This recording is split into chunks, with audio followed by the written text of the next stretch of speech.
Hey you guys, welcome back to my channel, and today we are going to talk about something that is way more important than we realize, and it's gut health. I think I even when I was researching for this initially, I was like, should I make a video about this? But once I started reading papers on it and actually seeing what it is about and how much it has an influence on us, I was like, I should definitely make a video about this because this channel is all about holistic healing, right?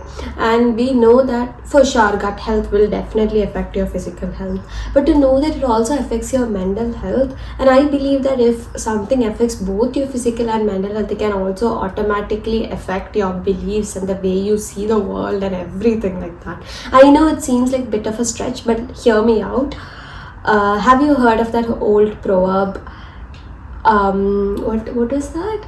It's essentially like what you are what you eat, and that proverb is exactly what I'm talking about. Like the way what you eat and what you consume on a day-to-day basis really reflects on your physical health, your mental health, and even how you react to things, how you respond to things. And I think that can indirectly influence your beliefs and even spiritual aspects of you, right? And I think that's one of the reasons why you can see that people who are very spiritual tend to eat in very low quantities, and people, they are either vegan or they tend to consume in a much less manner than people like us who are very busy. And for me, for example, I eat a lot of sweets, and whenever I'm stressed I tend to eat a lot. So I think what you eat and your gut health can have a direct influence on the way you see the world. And so let's talk about that.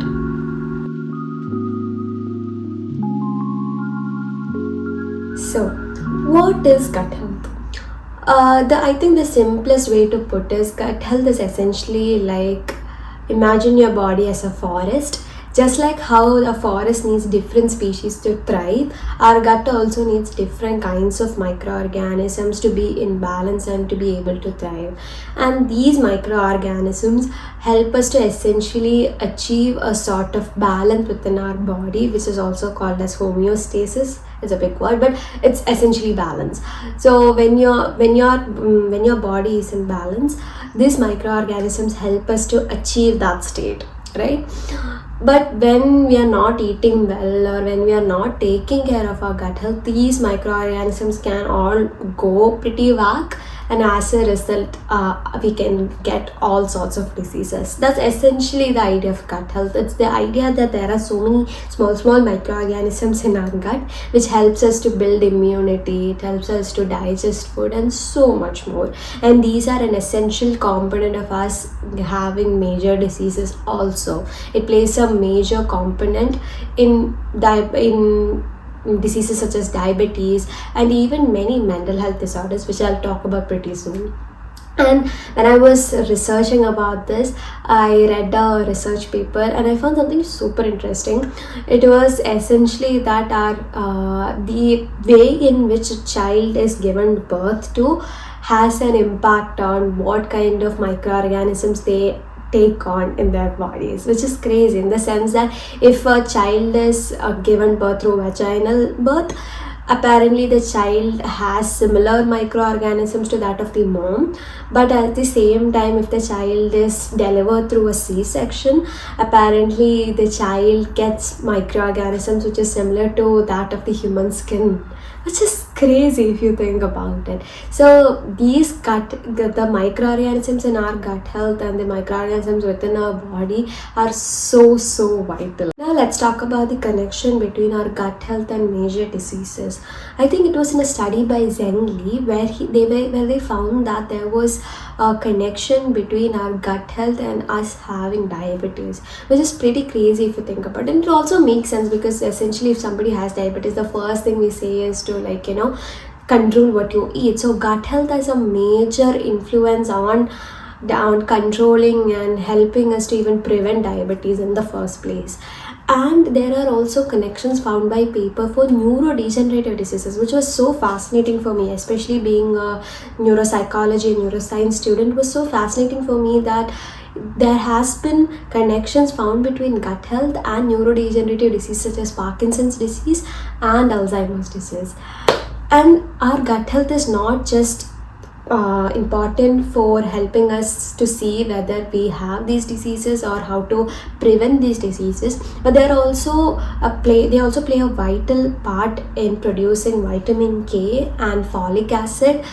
So it's not just that we need to look after our gut health to avoid discomfort, but it's also about to make sure that our overall health is not impacted, our mental health is not impacted, our physical health is not impacted. Have you noticed there is a connection between your gut health and your mood?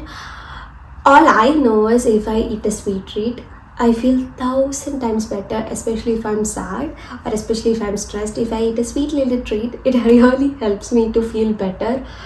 And there is some research on this where they suggest that it's called the brain gut axis, where they essentially suggest that whatever you eat has a direct impact on your mental health. Apparently a lot of serotonin is produced in our gut, and these helps us to regulate our mood, digestion and sleep. So this brain gut axis plays a direct role in ensuring that our physical and mental health is in balance. So when we don't eat good food and when we are not providing good nutrition to our body, it can have a direct influence on our mental health also. So on the one side, they say that since a lot of serotonin is produced in our gut, it can have a direct influence on our mental health, right? This is mentioned by this paper. But this is where it gets a little bit tricky, because in my university also and some other papers I've read, they also suggest an ulterior thing where they suggest that since there is the thing called blood-brain barrier in our brain, which essentially means that it does not allow all things to go into our brain, and it makes sure that not any foreign debris don't get into our brain. Because of this blood-brain barrier existing, it's unlikely that the serotonin produced in our gut can go into our brain and can essentially influence our mental health, and these are suggested by this papers like this.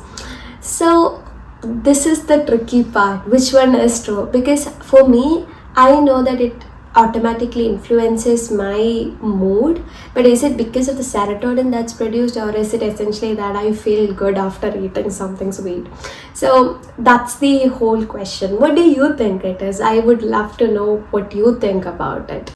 Now let's talk about the major thing that's connected with your gut health. It's prebiotics and probiotics.